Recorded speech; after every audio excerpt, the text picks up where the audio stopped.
So in this article, focus on female employment to counter unemployment.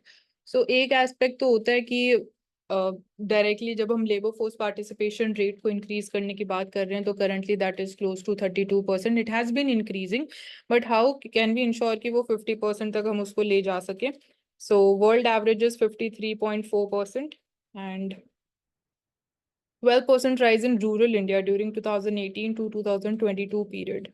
So एक ही aspect है. फिर हम structural reforms और स्ट्रक्चरल शिफ्ट की बात करते हैं and this has become one of the major challenge again.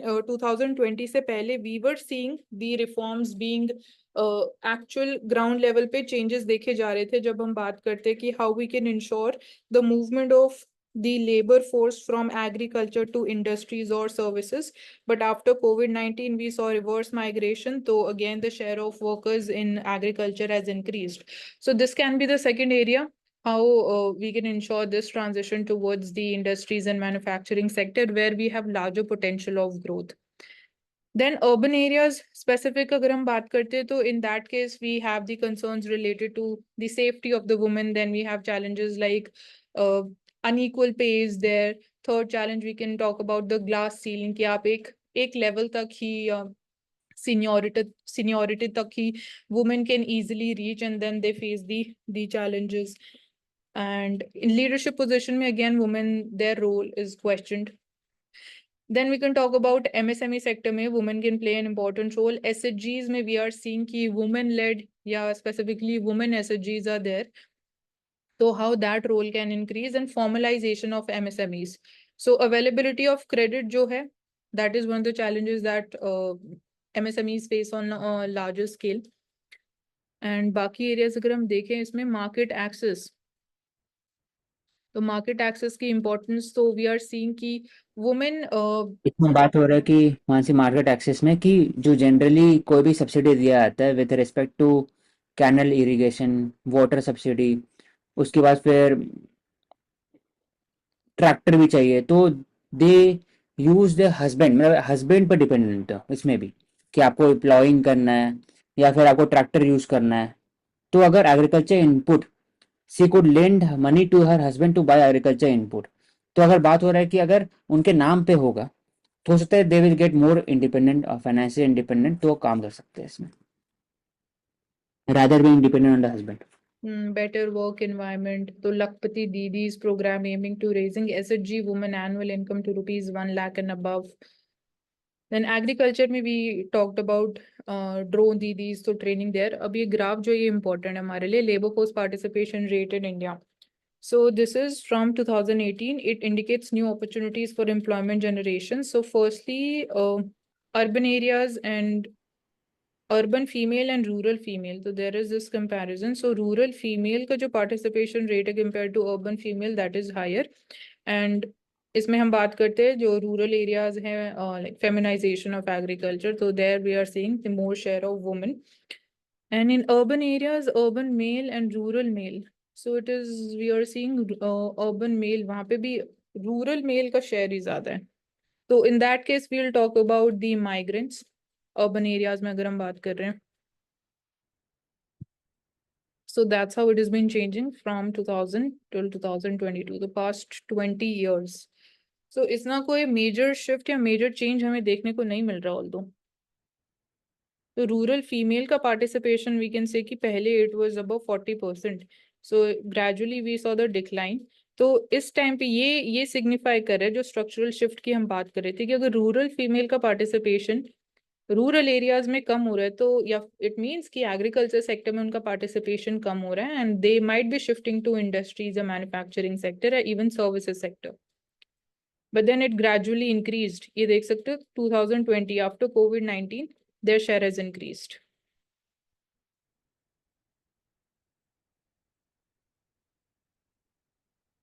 So real estate sector subvention scheme क्या है? So here we are seeing कि there is a tripartite agreement, 3 parties हैं, which is the home buyer, the builder and the bank.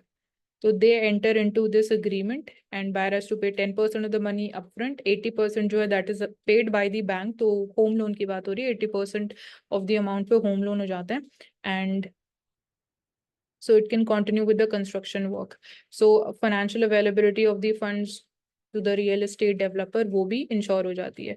So इस case में we are seeing कि real estate sector में जो issue है diversion of funds देखा जाता है by the promoter of that particular project for their own personal advantage. And ऐसे cases में we have seen कि defaults बहुत ज़्यादा देखे गए हैं. फॉर एग्जाम्पल यूनिटेक की हम बात कर सकते हैं. सेकेंड रियल एस्टेट सेक्टर में चैलेंज जो है that is the quality of raw material being used for the construction activities. Thirdly, we can talk about taking care of the interest of the laborers which are involved. So for labor codes, their implementation becomes important. Role of RERA, the regulator, that is very important as far as real estate sector is concerned. And in this also, we are seeing कि cartelisation की एक example बनता जा रहा है specifically in metropolitan cities. For example अगर हम दिल्ली या गुरुग्राम की बात करते हैं तो देयर वी सी कि एक एक ही यूनिलीनियर डायरेक्शन में जितने भी रियल एस्टेट प्लेयर्स हैं, जितने भी प्रोजेक्ट्स लॉन्च हो रहे हैं, तो यूनिफॉर्म डायरेक्शन में एक फिक्स परसेंटेज में they are increasing the prices, so that again एक तरीके से ये मोनोपोलाइजिंग टेंडेंसी भी देखने को मिल रही है. Although we are seeing a lot of number of players are there, but that is what we are seeing कि cartelization tendencies are also visible here. So क्या यहाँ पे भी we are seeing कि एक तरीके से बबल क्रिएट हो रहा है रियल एस्टेट मार्केट में या नहीं हो रहा है? So यहाँ पे सारे एग्जाम्पल्स दे रखे हैं. Amrapali, Unitech, JP, Rudra builders, victims of the irregularities.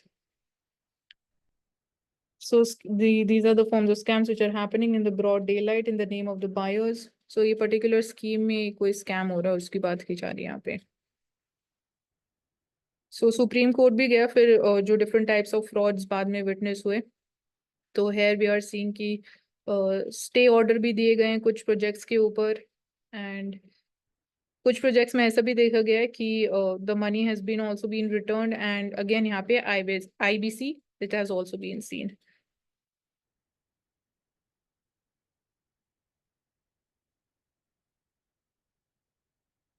तो data gaps beyond India are holding the monsoon forecasts back.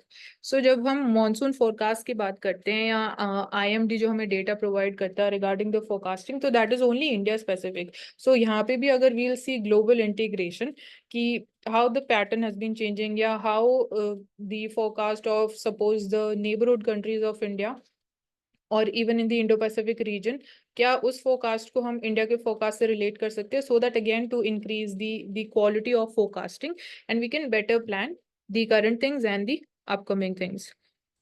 So useful index with disclaimers. So one is the all India monsoon rainfall index. बाकी हमारे लिए important तो monitoring the whole subcontinent की बात की जा रही है, not just India specific forecasting जो हमें हेल्प करेगी आने वाले टाइम में, बिकॉज अगेन क्लाइमेट चेंज की वजह से we are seeing the pattern has been changing a lot. So disaster management में भी हमें हेल्प कर सकते हैं. इसमें कीवर्ड वही है ना, की फ्रेज की बियॉन्ड सब इंडियन, तो Hmm. सब कॉन्टिनेंट में जानते हैं. So this picture is a drone view. It shows thousands of dead fish killed by contamination in the environment protection area of Takua in where it is Brazil. So international convention क्या है? If you remember, औशिक आप mention कर सकते हो. Environmental protection या फिर regarding the protection of seas, contamination of water and oil spills के लिए कुछ. ऑयल स्पिल पे लिखना हो.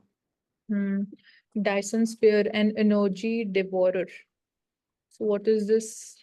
Astronomer and you're deep into the space of extraterrestrial life. Solar panels covering the star like a shell. So जो figure है ये मतलब for example this is a star and ये imaginary spheres बनाए गए हैं या orbits बनाई गई हैं. So Freeman Dyson said that technologically advanced civilizations will harness the entire radiative power of a star. So इस चीज से इसको कनेक्ट किया गया, technological advancements. They'll be better, we can say, adapt to harness the technology या जो energy in different ways compared to the developing countries. बस इतना ही है इसमें. दूसरा जो ऑयल पोल्यूशन वाला था, तो उसमें हम्म इंटरनेशनल मैरीटाइम ऑर्गेनाइजेशन के अंदर में ICOPR है, international convention on oil pollution response cooperation with regarding to hazardous and noxious substances, 1995 में आया था। 112 पार्टीज है, they deal with the marine oil pollution. Hmm okay.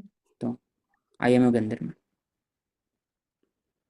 So reasonable accommodations and disability rights. So this persons with disabilities की जब हम बात करते हैं, तो this is for the creation of inclusive society.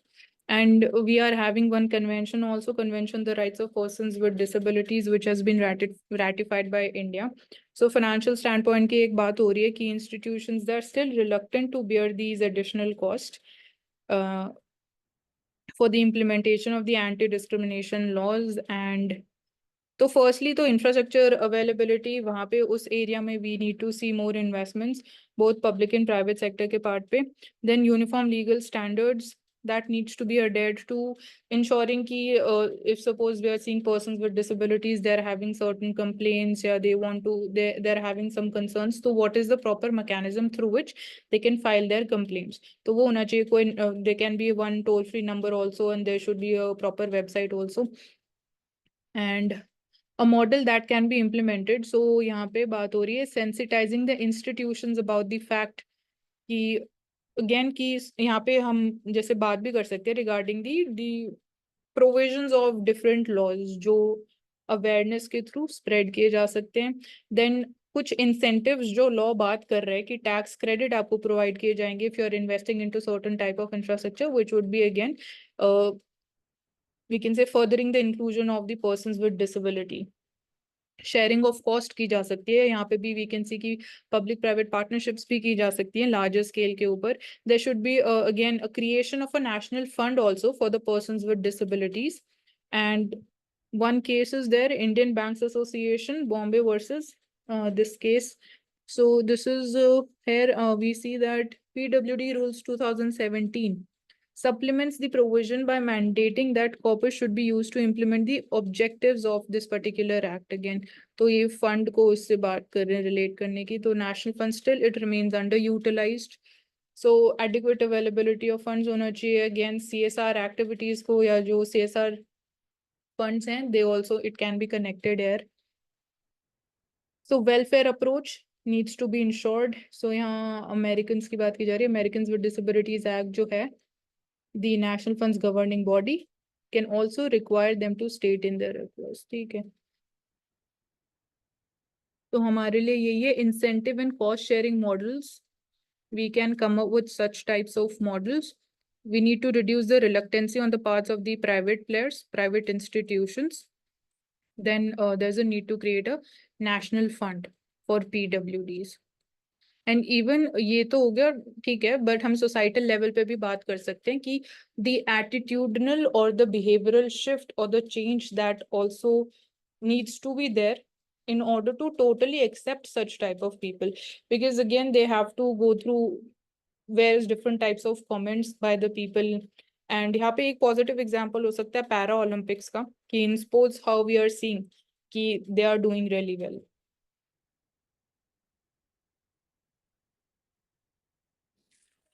इससे बात हो रही है कि the importance of both Quad and BRICS. तो अभी जो क्वाड है, तो एक उसका नैरो इंटरप्रिटेशन है विथ रिस्पेक्ट टू चाइना की एंटी चाइना है, लेकिन Indian vision goes beyond this narrow thrust. वो बात करते हैं कि ऐसा इंडो पैसिफिक में रूल बेस ऑर्डर इस्टेब्लिश करे कि हर कंट्री, जो एशियन कंट्रीज हो गए या फिर जापान, ऑस्ट्रेलिया, इंडिया, बाकी लोग, हर एक फील्ड के अंदर में आप इसमें economic partnership, trade perspective, participation सब में पार्टिसिपेट कर सकते हैं। रिगार्डिंग आरसेप तो इंडिया नहीं गया था, लेकिन वैसा कुछ बना सकते हैं लॉन्ग टर्म में, digital, telecommunication, health, power, semiconductor etcetera. इसलिए अभी उसका एक स्टेपिंग स्टोन हो गया IPEF। उसमें भी इंडिया नेगोशिएट कर रहा है चौथे वाले पिलर में, थर्ड पिलर साइन कर चुका है। इसमें चौथे वाले पिलर जो साइन नहीं किया था ट्रेड एस्पेक्ट में, वो भी बात हो रहा है। तो इसमें बात हो रही है, ओवरऑल ये बोलना चाह रहे हैं कि जो ऑकस है, जो US सेंट्रिक है, वेस्टर्न सेंट्रिक है, it is totally different from India stand. Regarding the Indo Pacific क्या होना चाहिए। तो इसके लिए क्वाड एक तरह से क्वाड भी जो होगा it will be not be a anti China, even BRICS it will not be anti US. तो India offers multilateralism to both the institution.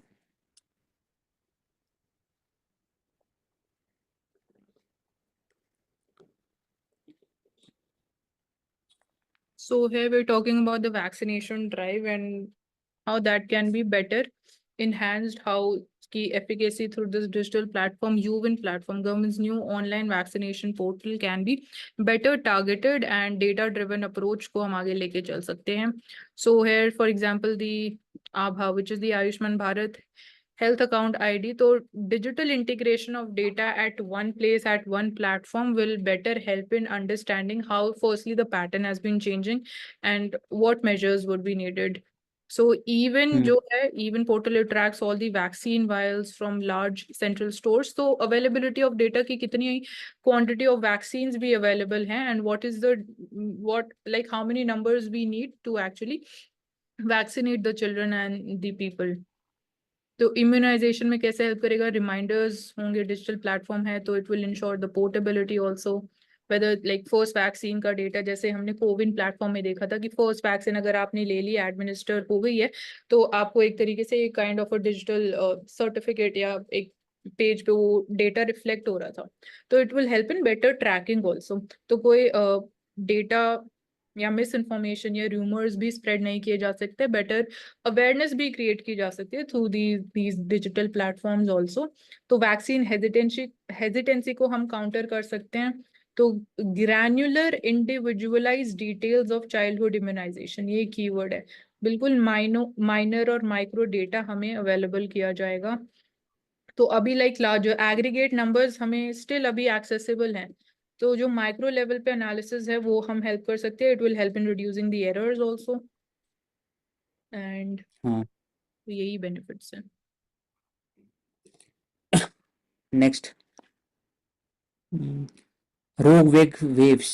It can be predicted 5 minutes earlier using artificial intelligence. उससे क्या फायदा होगा कि जो भी shipping industries है they will avoid that route which produces much stronger or rogue waves. तो एक ही हो गया. तो आर्टिफिशियल इंटेलिजेंस कहाँ कहाँ यूज कर सकते हो example. Next governors immunity. What Supreme Court have said. जुलाई में उन्होंने कहा with regarding to the contours of constitutional immunity enjoy by governor of state under article 361. उसमें बात होता है कि प्रेसिडेंट गवर्नर दोनों they are shielded from criminal prosecution और judicial scrutiny.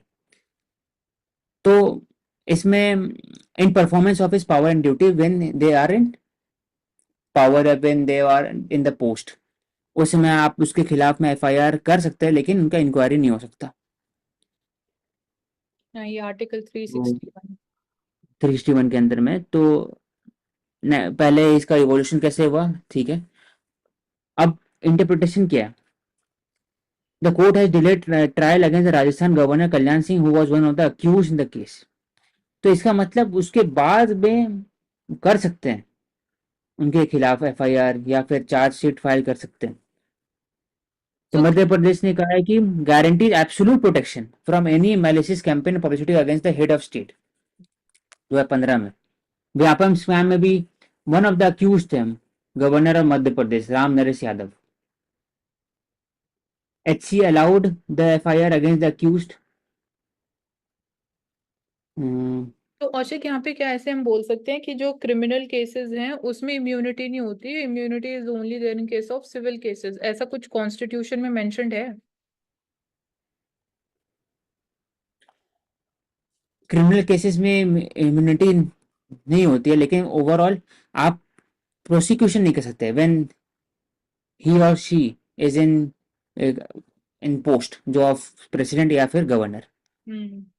Shall not be answerable to any court for exercise of his performance of his power and duties of his office. Act done by him in performance of those power and duty. ठीक है. उसके लिए आपको पहले civil तो हो ही नहीं सकता पहली बार, और जहाँ क्रिमिनल का बात है आपको नोटिस देना पड़ेगा पहले. लेकिन तब भी ओवर द इयर्स में ऐसा क्या है गवर्नर खुद ही एफआईआर के अंदर में आए या फिर वो खुद पार्टिसिपेट किए कोई स्कैम में, तो उनका क्वेश्चन उठता है कि ऐसे तो it will amount to unjust process, और एफआईआर तो होना चाहिए उनके ऊपर में। तो Supreme Court in case examine the government action in discharging constitutional power. ठीक है। मतलब दो है, एक एक खुद से कर रहे हैं, एक और है कॉन्स्टिट्यूशनल ड्यूटी है। तो हम्म कॉन्स्टिट्यूशनल ड्यूटी में नहीं हो सकता। खुद वाले में मध्य प्रदेश ने बोला कि एब्सोल्यूट गारंटी है, लेकिन आप फ्रेम कर सकते हैं कि लिखा हुआ ना ऊपर में, the SC allowed investigation in the FIR against the accused। फिर केस और रिविजिटिंग, यूएस सुप्रीम कोर्ट वहां पर भी एब्सोल्यूट इम्यूनिटी है, but not on official personal act. हाँ, आ गया घूम फिर करके कि एब्सोल्यूट इम्यूनिटी किस पे है, कि आप जो ऑफिशियल ड्यूटी जो काम कर रहे हैं, फॉर एग्जाम्पल कुछ साइन कर रहे हैं ऑफिशियल वर्क के समय, उसमें एब्सोल्यूट इम्यूनिटी है। हम्म लेकिन पर्सनल एक्ट आपका डिफरेंट हो सकता है with regarding to family, society, या फिर ऑफिस या प्रॉफिट, कुछ भी हो सकता है पर्सनल एक्ट, उसमें आपका नहीं है हाँ यूएस में ऐसे। वैसे ही इंडिया भी ऐसा ले सकते हैं। Even the Supreme Court has taken note instances where governor have acted with political motive. तो अभी केस इसका अगस्त 12 में भी फिर से हियरिंग। तो इसमें देखा जाएगा कि जो पर्सनल इम्यूनिटी है, क्या वो भी कॉन्स्टिट्यूशनल इम्यूनिटी ऐसा उसे ट्रीट किया जाएगा, या फिर कॉन्स्टिट्यूशनल इम्यूनिटी को अलग ट्रीट किया जाएगा from the personal act. ICJ ने क्या बोला इजराइल ऑक्यूपेशन पर, तो Hague convention with respect with talks about the law and custom of war on land and it's annex. तो उन्होंने डायरेक्शन ये दिया कि क्या लीगल ऑक्यूपेशन है पैलेस्टीनियन टेरिटरी के ऊपर, ईस्ट जेरूशलम पर। ईस्ट जेरूशलम कहाँ पर है? पैलेस्टीनियन जो वेस्ट बैंक है वहां पर है East Jerusalem. West Jerusalem Israel के पास है, Gaza in the west side है, साउथ वेस्ट साइड है। तो ICJ have stressed the legality of Israel prolonged occupation, examined its settlement policy. तो उन्होंने डायरेक्ट किया कि इलीगल है, over it violates the 49 of Geneva convention. It also fails to follow the 43 article of Hague regulation. It also breaches the article 46 regarding the private property and natural environment. सब में it has breached, लेकिन question यहाँ उठता है क्या उनके पास power है enforce करने का? कैसे इन्फोर्स करें? हाँ मेन तो यही है कंसर्न, क्यों बाइंडिंग नहीं होती है। फिर दूसरा उन्होंने बताया कि ICJ have determined the Israel occupation has violated the Palestinian right to determination. Palestinian people have deprived the right to self determination over a long period। ये दिखाते हैं it is violating the fundamental principle of international law। Future core action है कि illegal occupation है तो आप new settlement के ऊपर आप कैप्चर नहीं करिए, आप रेपरेशन दीजिए फॉर द डैमेज कॉस्ट। लेकिन वही बात है कि आप कैसे, it is not binding and enforceable. Last में जो वर्ड लिखा हुआ ना keyword, ICJ opinion is not binding और इन्फोर्सेबल, तो इसके किसके थ्रू कर सकते हैं? Only through the UNSC you can have a binding legislation. अब लेकिन यूएनएससी में वीटो पावर है। तो ओवरऑल देखा जाता है मल्टीलैटरल इंस्टीट्यूशन कैसे उनका इंटीग्रिटी हैम्पर होता है, कैसे उनका ओवरऑल जो ट्रस्ट डेफिसिट क्रिएट होता है मल्टीलैटरल इंस्टीट्यूशन पर, कि आप रूलिंग दे पा रहे हैं लेकिन आप इन्फोर्स नहीं कर पा रहे। राइट, ठीक है। So that's all for the day. Thank you so much for joining us on Ansarkari, and stay tuned for such informative discussions with us.